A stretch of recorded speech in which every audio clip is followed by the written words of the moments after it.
Desde Medellín, en Colombia, te damos la bienvenida a esta transmisión especial de íntima devoción.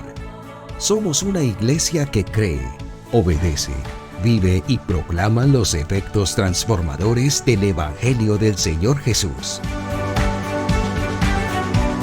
Hoy nos reunimos para celebrar el culto a Dios y transmitimos nuestra señal por las redes sociales Facebook, YouTube e Íntima Devoción Radio.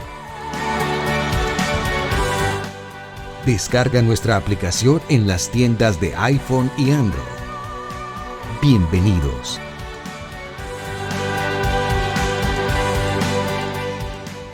...2023... año de creerle al Señor Jesús.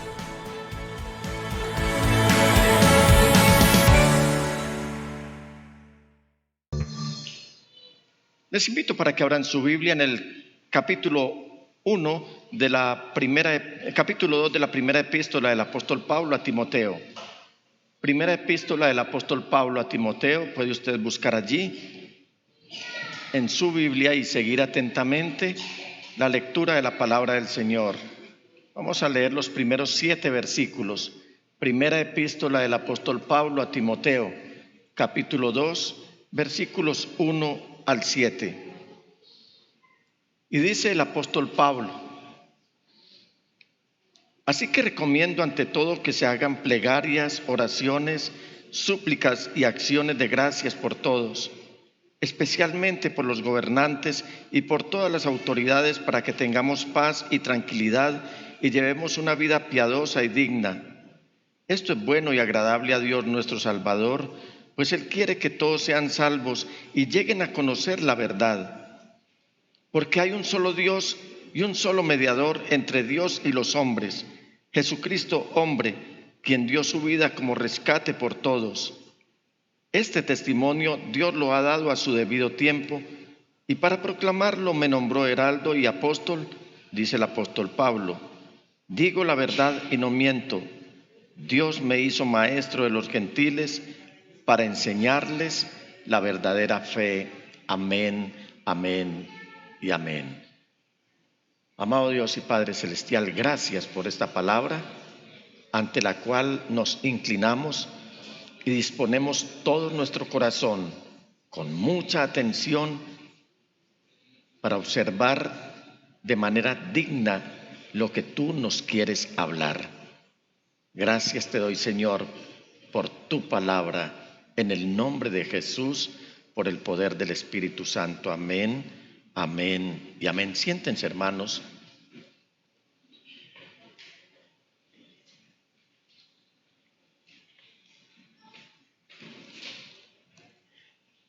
He titulado este mensaje: ¿por qué Cristo es el amor de Dios? Preguntas que surgen, que flotan en el ambiente, pero que además, en muchos casos, para nosotros son preguntas difíciles de responder. Por sencillas que parezcan, las preguntas son difíciles de responder.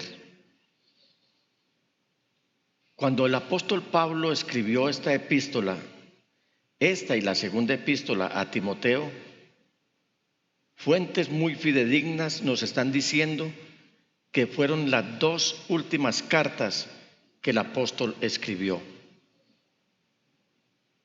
Él escribió la epístola a los romanos, escribió primera y segunda a los corintios, escribió a los efesios, escribió a los gálatas, escribió a los filipenses, escribió a los colosenses, escribió a los tesalonicenses, escribió a Filemón, y algunos dan por cierto que escribió la epístola a los hebreos, escribió a Tito, pero escribió también a Timoteo. De todas esas epístolas, se cree que estas 2 fueron las últimas que él escribió cuando ya estaba prisionero bajo el régimen romano en cabeza de Nerón, próximo a ser ejecutado por orden imperial y por la causa de Cristo. Algunos inclusive se atreven a afirmar que estas cartas no habían llegado a las manos de Timoteo cuando ya Pablo había sido ejecutado. De manera que cuando uno observa lo que estos santos hombres, como los apóstoles, escribieron, no deja uno de estremecerse, pero también de darle gracias a Dios por esa entereza de carácter y esa firmeza de espíritu y esa convicción de fe y ese amor abnegado que ellos tenían por Dios y por la obra de Él, que es su iglesia, entiéndase cada uno de ustedes. Hoy la labor de los pastores no puede ser distinta a continuar este legado que estos hombres nos dejaron como modelo a partir de una vida de ejemplo en santidad, una vida de ejemplo en servicio, una obra de ejemplo en trabajo, una obra de ejemplo en temor a Dios. Timoteo, un hombre que era de raza mixta, porque el papá era griego y la mamá era judía. Pablo, un hombre celoso de la ley como el que más. Un hombre que antes de tener ese encuentro personal con Cristo Jesús, perseguía a los cristianos, especialmente aquellos que habían abandonado la religión tradicional, para ese momento el judaísmo, y pedía que le dieran salvoconductos y cartas para él tener la franquicia y la libertad, no solamente de llevar prisioneros a los que habían profesado su fe en Cristo Jesús, sino también para el destierro y en muchos casos para el asesinato, como ocurrió con el primer muerto por causa de Cristo Jesús, llamado Esteban. El mismo apóstol Pablo, tiempo después, se lamenta y llevó ese dolor en su corazón de haber estado aplaudiendo, estar avalando, patrocinando y cuidando la ropa de aquellos que estaban en ese momento lacerando a Esteban. Un hombre tan celoso que para él iba a ser prácticamente imposible que se relacionara con alguien que no fuera del pueblo judío.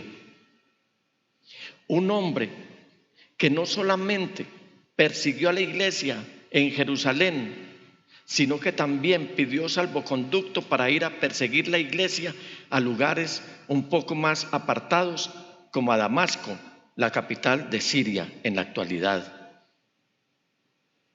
Un hombre que tenía un poder político, un poder religioso y tenía poder económico además. Era un hombre influyente. Pero mientras iba a Damasco a hacer prisioneros algunos que ya habían entregado sus vidas a Jesús el Señor, porque es que entregar la vida al Señor Jesús a veces hay que pagar un precio muy caro, inclusive la vida misma.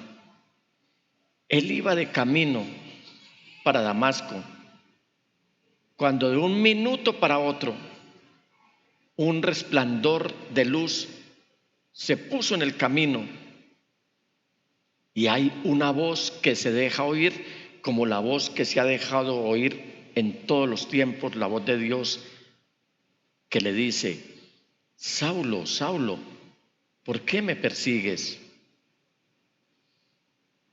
Y un judío como él, que no le dice Señor sino a Dios, le dice: ¿quién eres, Señor?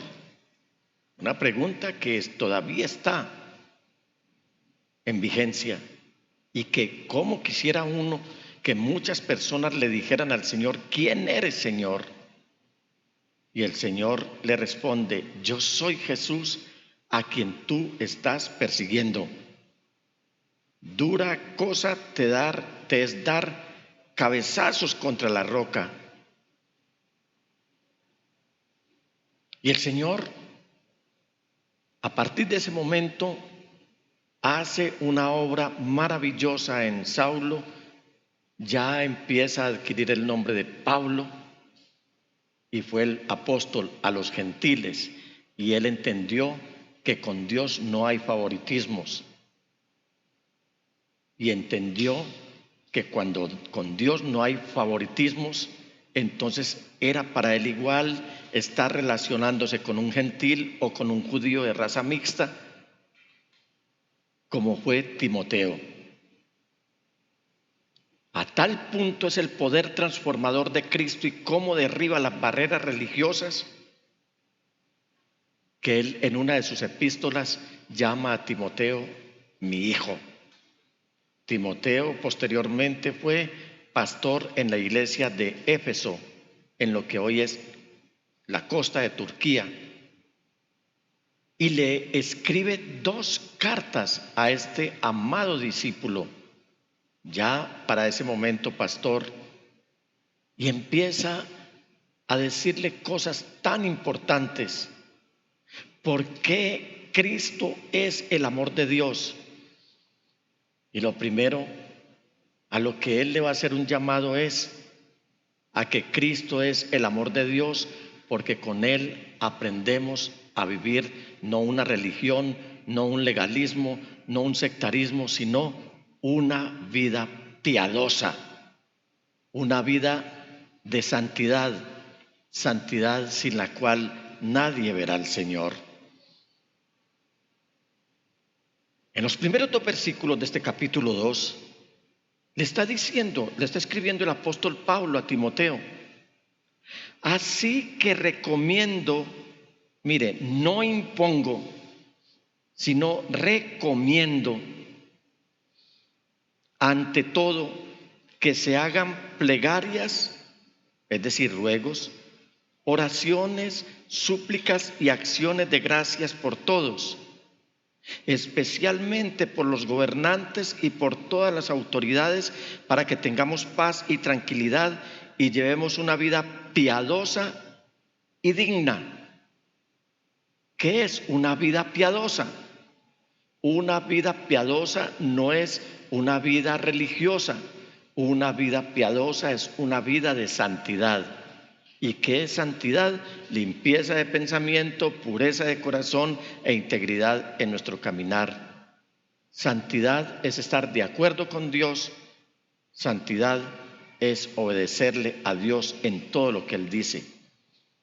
Y me gusta mucho cómo el apóstol Pablo le está diciendo a Timoteo que es una recomendación, no una imposición, el orar por los gobernantes.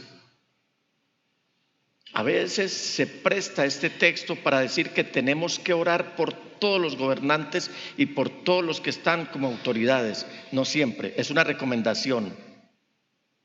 No siempre tenemos que estar orando por los gobernantes. No siempre tenemos que estar pidiéndole a Dios por aquellos con los cuales Dios no está contento, con aquellos sobre los cuales Dios ya ha determinado ejercer más que un juicio, que su misericordia. Pero sí nos dice Pablo que no debemos dejar de orar, pase lo que pase, porque lo que él busca al hacer esta recomendación es algo muy importante. En la segunda parte del versículo 2 dice, para que tengamos paz y tranquilidad. ¿Quién? La iglesia. Y llevemos una vida piadosa y digna, porque aparte de lo oneroso que es estar cruzando este valle de la sombra de la muerte, a eso agréguele que la paz se ha perdido en muchos y con ella también la tranquilidad. Y esta vida piadosa, a la cual el apóstol Pablo nos está llamando, que es la vida que agrada a Dios, él va a decir que tenemos que hacer una oración agrupada en 4 palabras. Él está hablando aquí de plegaria o de ruego. ¿Y qué será esto? Plegaria o ruego. Esto es como uno hacer una petición. Cuando usted hace peticiones a Dios, cuando le está pidiendo algo a Dios, cuando le está diciendo: Dios, anteriormente venía de una raza o de una familia en que me enseñaron que uno no tiene por qué pedirle a Dios ni a nadie absolutamente nada. Cuando Dios está diciendo que a Él hay que pedirle, que a Él hay que clamarle por nuestras necesidades, que a Él hay que expresarle sinceramente ese sentimiento de necesidad que nosotros tenemos, no solo en la parte espiritual, sino en las necesidades básicas propias de cualquier ser humano. Nadie hace una petición a menos que se le haya despertado el deseo, es decir, un sentimiento de necesidad. ¿Qué les quiero decir con esto? Si yo no tengo sed, entonces no voy a querer tomar agua. Si yo no tengo fatiga o apetito, no voy a querer comer. Uno expresa ese sentimiento a través del ruego y de la súplica, de la plegaria y del ruego, cuando hay un vivo deseo despertado por una necesidad que nosotros tenemos. Hermanos amados, no olviden pedirle a Dios. Si no tiene necesidad, pues no lo haga. Pero el apóstol Pablo nos está diciendo que es necesario que nos demos cuenta de que no podemos enfrentarnos ante la vida solos, que tenemos que ir acompañados de la presencia del Señor Jesús. Cuando nosotros tenemos esa necesidad de Dios, estamos reconociendo implícitamente que somos débiles humanamente y que por esa razón es importante que acudamos a Dios. Otra parte de esta recomendación que nos hace el apóstol Pablo es la oración. Dice: así que recomiendo ante todo que se hagan plegarias, es decir, ruegos. Además sigue diciendo oraciones. ¿Qué es una oración? Básicamente es tener una conversación íntima con Dios. Eso es la oración. ¿Por qué para algunas personas se les hace oneroso la oración? Porque todavía no han entendido que la oración tiene un significado muy profundo y ese significado consiste en que vamos a tener una conversación íntima con Dios, con el único Dios verdadero. Y yo creo que ya con eso bastaría definir lo que es la oración. La oración nos está diciendo, oración recomendada por el mismo Dios, que oremos. El mismo Señor Jesús lo dice, que oremos para que no entremos en tentación, y todo el tiempo los hombres de Dios están diciendo a la iglesia que oren, porque es que a través del mecanismo, si me permiten la expresión, de la oración, hemos entendido que tenemos libertad de acceso a la presencia de Dios, a tener esa conversación íntima con Él.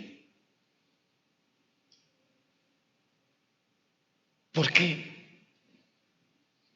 Porque Dios es el soberano.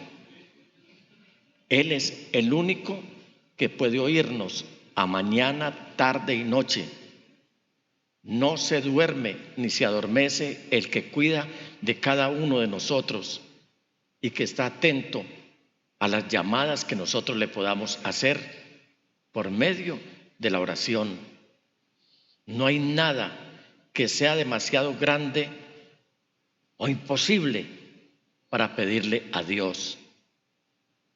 A Él no lo asusta una enfermedad terminal. A Él no lo asusta el caos que se está viviendo. A Él no lo asusta el ruido de las naciones. A Él no lo asusta que nosotros estemos tristes. Al contrario, se compadece. A Él no lo asusta la magnitud de la necesidad que nosotros llegáramos a tener, porque para Dios nada es imposible. Él, que es el Dios de toda la humanidad, lo dice por boca del profeta Jeremías, que para Él absolutamente nada es difícil, porque Él es el Dios que todo lo puede. Alabado sea el Señor.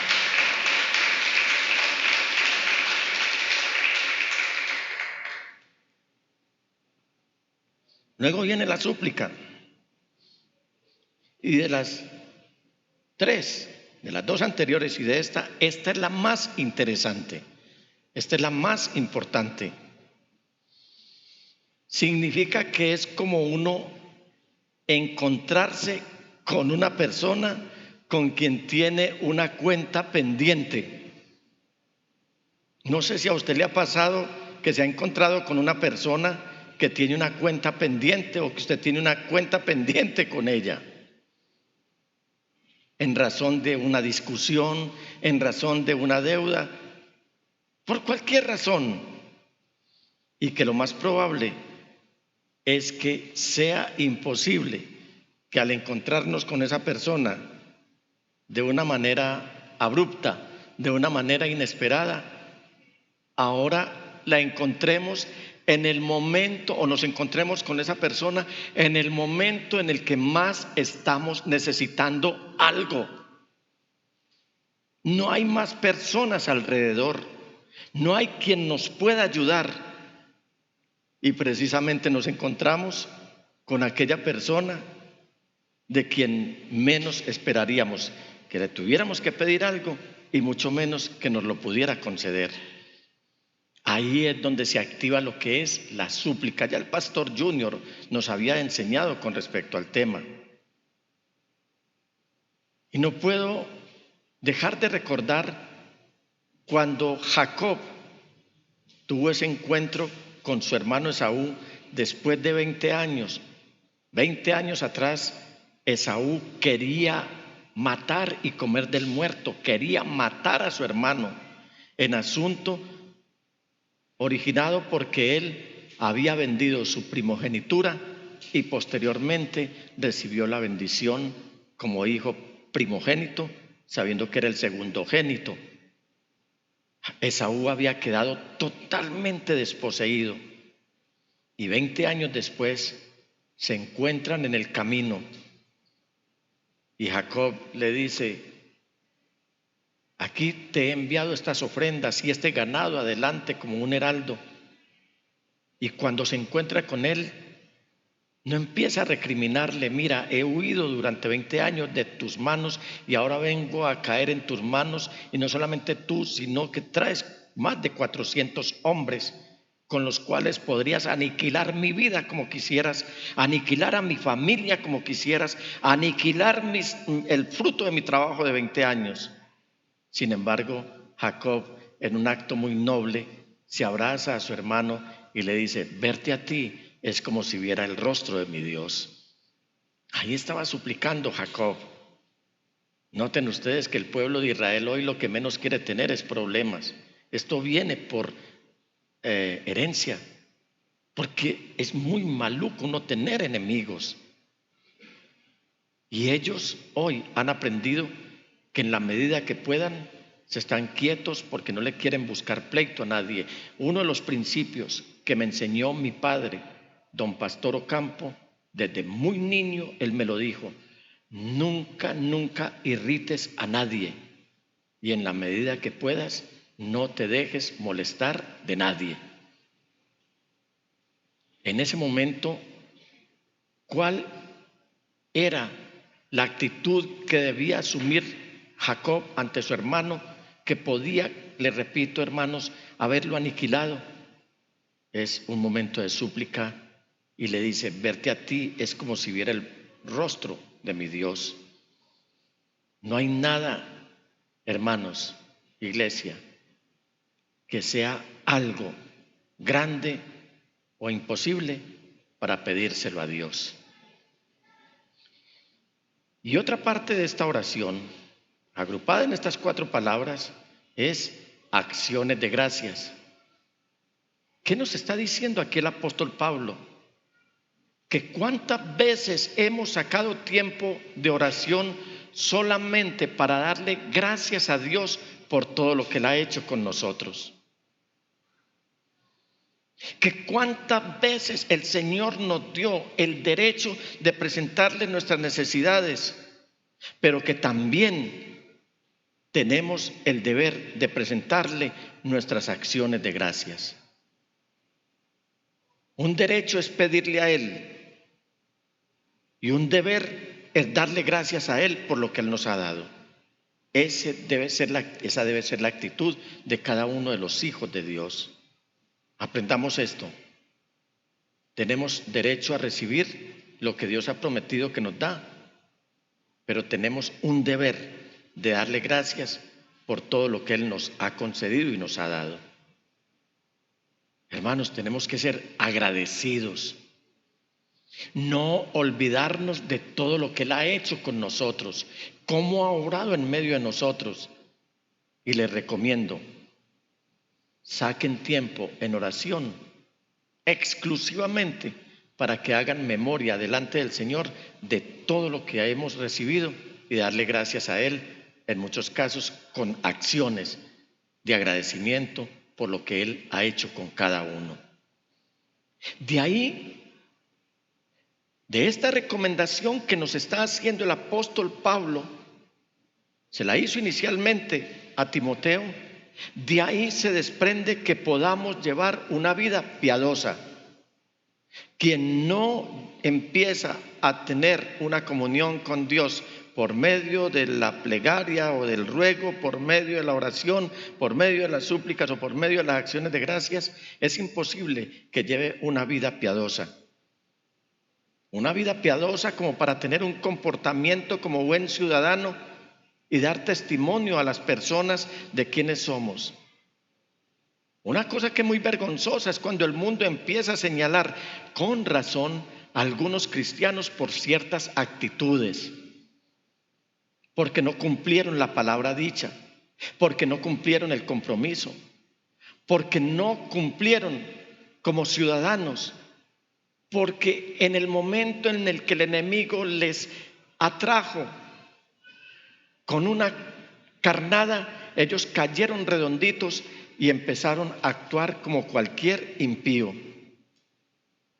El apóstol Pedro, otro de los estandartes de la fe en Cristo Jesús, como quiera que él fue testigo ocular de la mayor parte del tiempo en su ministerio de Cristo Jesús en la tierra, que aprendió todo de Cristo Jesús, que lo vio cómo lo juzgaron, que vio cómo lo insultaban, pero también vio cómo él podía calmar el mar, que él podía dar alimento a muchas personas, cómo lo vio sanar enfermos, interactuar con niños, interactuar con ancianos, interactuar con ciegos, interactuar con cojos.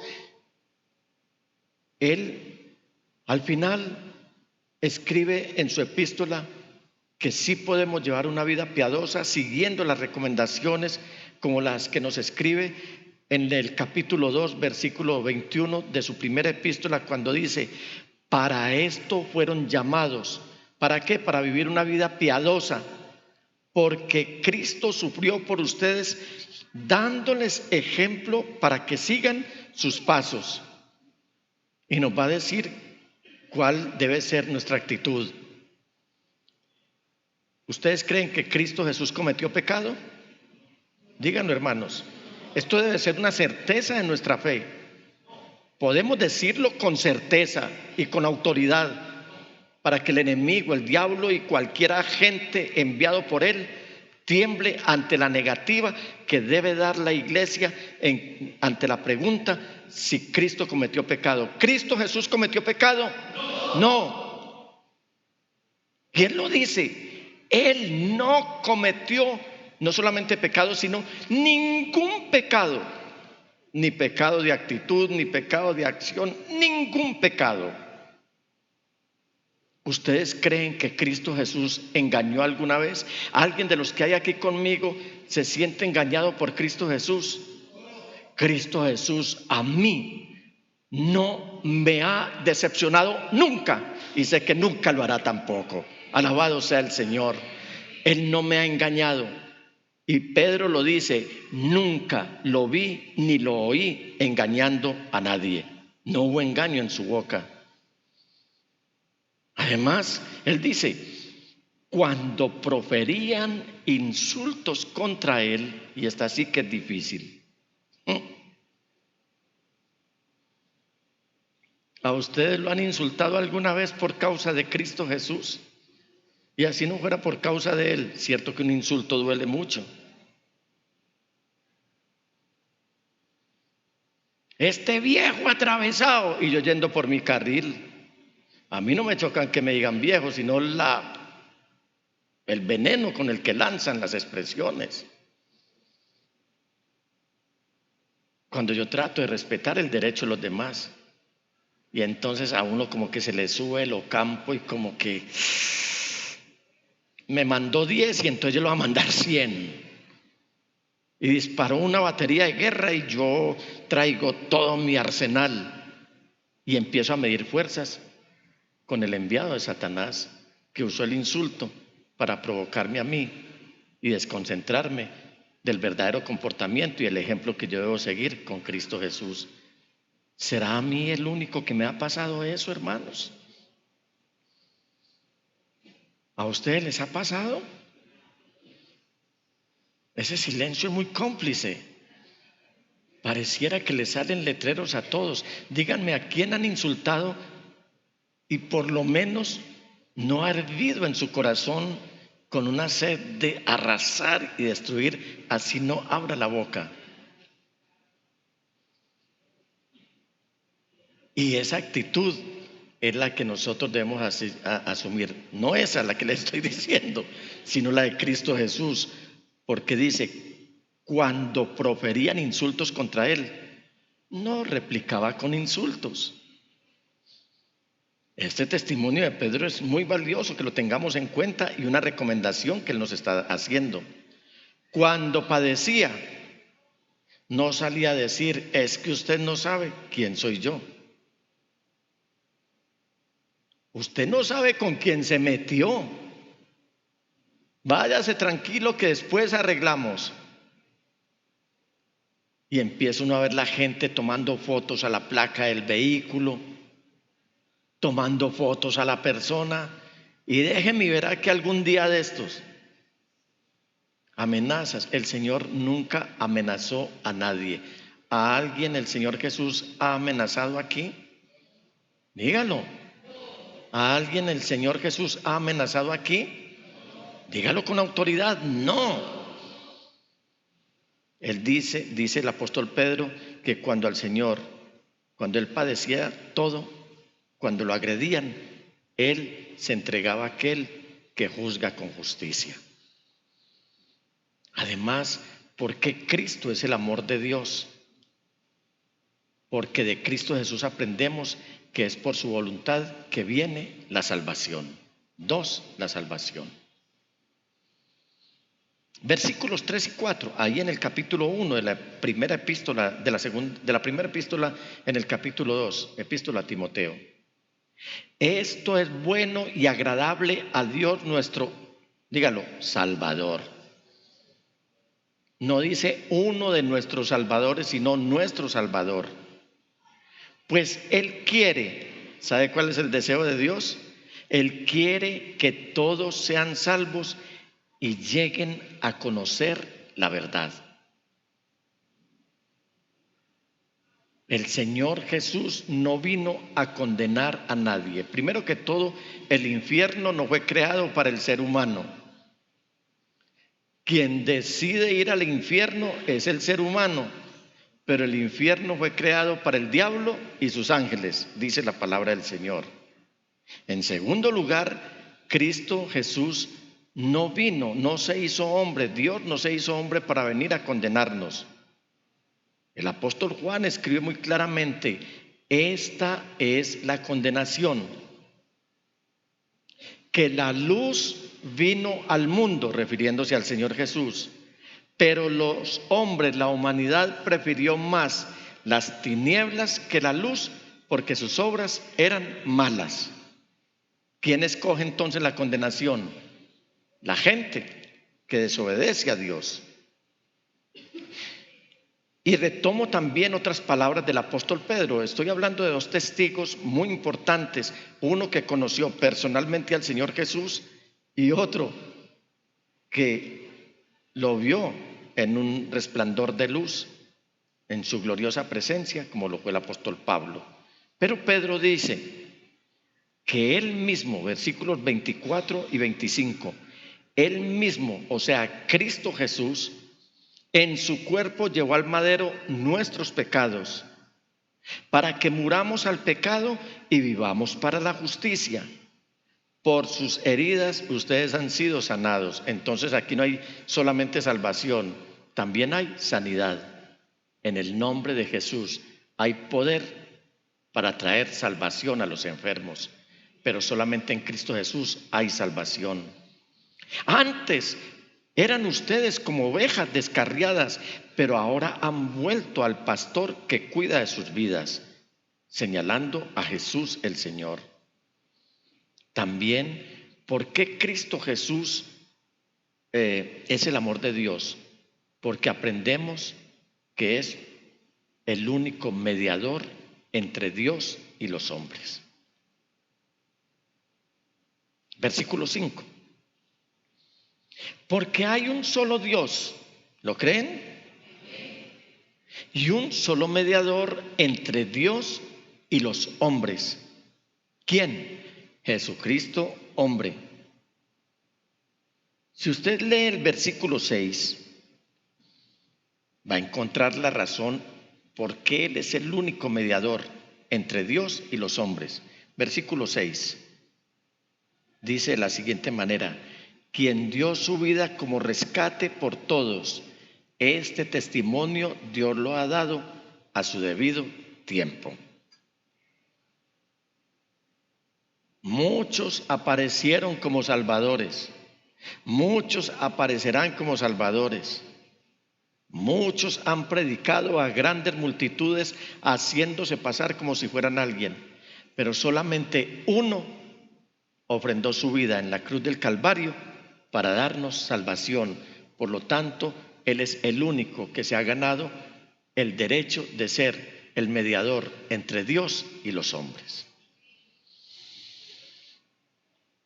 De ahí que el mismo apóstol Pablo, escribiéndole a los romanos en el capítulo 8, versículo 34, va a decir lo siguiente: ¿quién sería el único que los puede condenar? Cristo Jesús es el que murió e incluso resucitó. Él sí podría condenarnos. Pero ¿sabe qué está haciendo? Está a esta hora en punto a la derecha de Dios y está intercediendo por ustedes y está intercediendo por mí. No está acusándonos delante del Señor. ¿Sabe quién es el acusador de nuestras almas? Satanás. Él es el acusador de nuestras almas. Papel muy diferente el que está desempeñando el Señor Jesús es que a esta hora Él está intercediendo en favor de cada uno de nosotros. El escritor a los Hebreos, en el capítulo 1 y versículo 3, nos va a decir algo muy importante. El Hijo es el resplandor de la gloria de Dios, la fiel imagen de lo que Él es, y el que sostiene todas las cosas con su palabra poderosa. Después de llevar a cabo la purificación de los pecados, se sentó a la derecha de la majestad en las alturas. Aquí queda totalmente descartada la figura del imperio romano a través de la religión oficial que se inventaron el purgatorio. ¿Saben qué es el purgatorio? Si no lo saben, se lo recuerdo. Esa falsa enseñanza. Y es como un término medio entre el cielo y el infierno. Y según ellos dicen que la mayoría de la gente, por mala que sea, va al purgatorio, que ahí se quema de acuerdo a las faltas, por horas, por días, por meses, por algunos años, pero que al final de ahí sale derechito para el cielo. No. Si no aceptó la purificación de los pecados en vida, mucho menos la va a recibir en muerte y sobre todo en un lugar inverosímil creado por los seres humanos para autoconsolarse y de esa manera desenfrenarse en el pecado aquí, creyendo que van a tener purificación allá. El único que puede purificar nuestros pecados tiene un nombre. Se llama Jesús el Señor. Y el mismo escritor a los Hebreos, en el capítulo 7, versículos 24 y 25, escribe lo siguiente: pero como Jesús permanece para siempre, diga esa palabra amén, su sacerdocio es imperecedero. Por eso también puede salvar por completo a los que por medio de él se acercan a Dios, ya que vive para siempre para interceder por ellos. En el capítulo 9, versículo 24 dice: en efecto, Cristo no entró en un santuario hecho por manos humanas, simple copia del verdadero santuario, sino en el cielo mismo, para presentarse ante Dios en favor nuestro. Por eso Cristo es el amor de Dios. Y además en el capítulo 10, versículos 11 y 12, Él está hablando a la gente que todavía confía en la religión como la única tabla de salvación. El único que puede salvar, repito, es aquel que es el amor de Dios en nosotros, Cristo Jesús, porque de tal manera amó Dios a usted, a usted, a usted, a usted, a mí, que dio a su Hijo unigénito, para que todo aquel que en él crea no se pierda, sino que tenga vida eterna.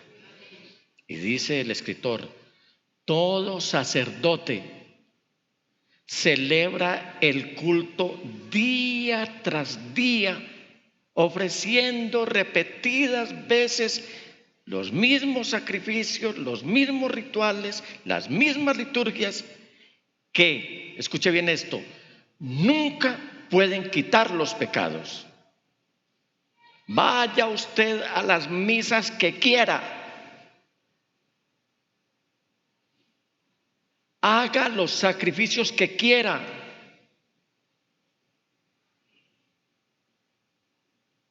llénese de poder para hacer obras que quiera, pero hay unas personas que dicen tener poder para llevarlo a usted a la salvación, pero le están diciendo mentiras. Cristo Jesús, versículo 12. Pero este sacerdote, después de ofrecer por los pecados, ¿cuántos sacrificios? Uno. Un sacrificio para siempre. ¿A dónde está? Se sentó a la derecha de Dios. Por eso Cristo es el amor de Dios, porque solamente Cristo Jesús pudo pagar el precio. Versículo 6 de la primera epístola a Timoteo, capítulo 2, donde estamos: quien dio su vida como rescate por todos. Este testimonio Dios lo ha dado a su debido tiempo. Esta es una confirmación dada por la profecía del profeta Isaías y por todos los profetas, pero tomo solamente una escritura del profeta Isaías en el capítulo 52, versículo 10. El Señor desnudó su santo brazo ante los ojos de todas las naciones, y todos los confines de la tierra verán la salvación del Dios nuestro. Le oía una predicación al pastor Junior en meses pasados, que dentro de la iconografía religiosa se presenta el crucifijo y a quien está allí con un calzoncillo, con un pañuelito envuelto, solamente para dar una sensación de pudor. Pero hermanos, en ese momento el Cordero de Dios estaba pagando el precio de la vergüenza al estar absolutamente desnudo para traernos salvación a usted y a mí. Por eso Cristo es el amor de Dios para nosotros. Ahí lo dice el profeta Isaías, que el Señor desnudó su santo brazo ante los ojos de todas las naciones, y todos los confines de la tierra verán la salvación del Dios nuestro. Y Pedro vuelve otra vez y nos sirve de testigo para este asunto. Y dice en el capítulo 1 y versículos 18 y 19 de su primera epístola: como bien saben ustedes, es decir, esto debería estar clarísimo en la iglesia, esto no debería admitir duda. Como bien saben, ustedes fueron rescatados de la vida absurda que heredaron de sus antepasados. El precio de su rescate no se pagó con cosas perecederas como el oro o la plata, sino con la preciosa sangre de Cristo, como de un cordero sin mancha y sin defecto. No hay más, no hay otra salida. Cristo es la puerta de salvación, porque Cristo es el amor de Dios para nosotros. ¿Y por qué Cristo es el amor de Dios para nosotros? Porque solamente en Cristo Jesús debe estar fundamentada nuestra fe. ¿Estamos de acuerdo? Por eso no creemos en nada más. ¿Para qué nos vamos a enredar la vida? Si Dios vino a facilitarnos la vida, ¿para qué la vamos a enredar nosotros? Si Él vino a llevar nuestras cargas, ¿para qué nos vamos a llenar de cargas nosotros? Y en el versículo 7 dice el amado apóstol Pablo: y para proclamarlo me nombró heraldo y apóstol. Digo la verdad y no miento. Dios me hizo maestro de los gentiles para enseñarles la verdadera fe. No hay más fe tampoco. La única fe que debemos tener nosotros es creer que Dios se hizo hombre y que en Cristo Jesús solamente en Él podemos tener la salvación. En los Hechos de los Apóstoles nos dice el escritor Lucas en el capítulo 14 y versículo 15 que Pablo, al ver un homenaje desmedido que estaban haciendo para él, porque creyeron que era un Dios, él para y dice: no quiero esto, no vine a esto. ¿Por qué hacen esto? Nosotros somos hombres mortales como ustedes. Las buenas nuevas que les anunciamos es que dejen estas cosas sin valor y vuelvan al Dios viviente, que hizo el cielo, la tierra, el mar y todo lo que hay en ellos. Amados hermanos, Dios no envió a su Hijo Jesucristo para que cambiemos de religión. Él no envió a su Hijo Jesucristo.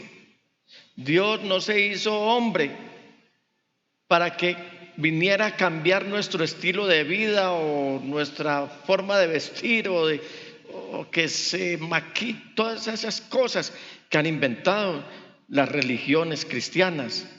Él vino para que cambiemos de fe, de los ídolos muertos al Dios vivo. Por eso es que en Cristo debemos estar sustentados, debe estar sustentada nuestra fe. Y se vuelvan al Dios viviente, que hizo el cielo, la tierra, el mar y todo lo que hay en ellos. En su primera epístola a los tesalonicenses, en el capítulo 1 y versículos 9 y 10, también nos dice el apóstol Pablo: ellos mismos cuentan de lo bien que ustedes nos recibieron y de cómo se convirtieron a Dios dejando los ídolos para servir al Dios vivo y verdadero y esperar del cielo a Jesús, su Hijo, a quien resucitó, que nos libra del castigo venidero. Cristo es el amor de Dios.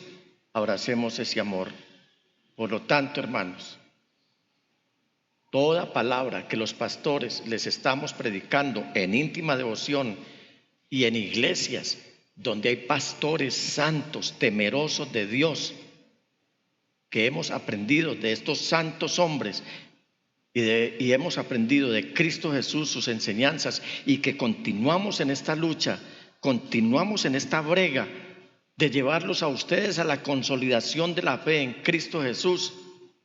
Todos ellos y todos nosotros no basamos nuestra predicación, ni la originamos en el error ni en malas intenciones, ni procuramos engañar a nadie.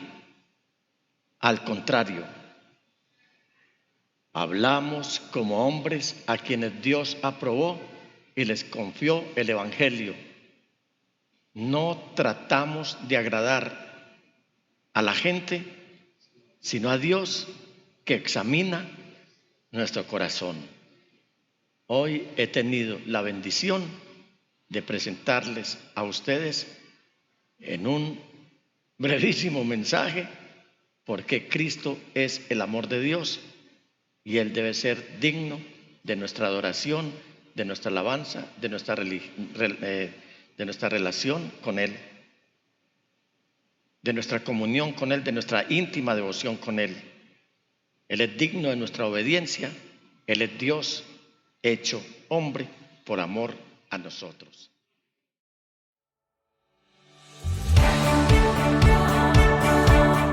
Desde Medellín, en Colombia, te agradecemos por estar en sintonía de esta transmisión especial de íntima devoción. Somos una iglesia que cree, obedece, vive y proclama los efectos transformadores del Evangelio del Señor Jesús.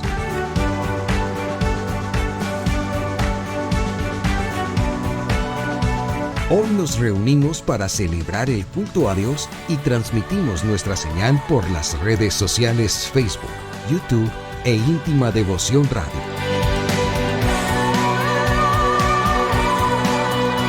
Descarga nuestra aplicación en las tiendas de iPhone y Android. 2023, año de creerle al Señor Jesús.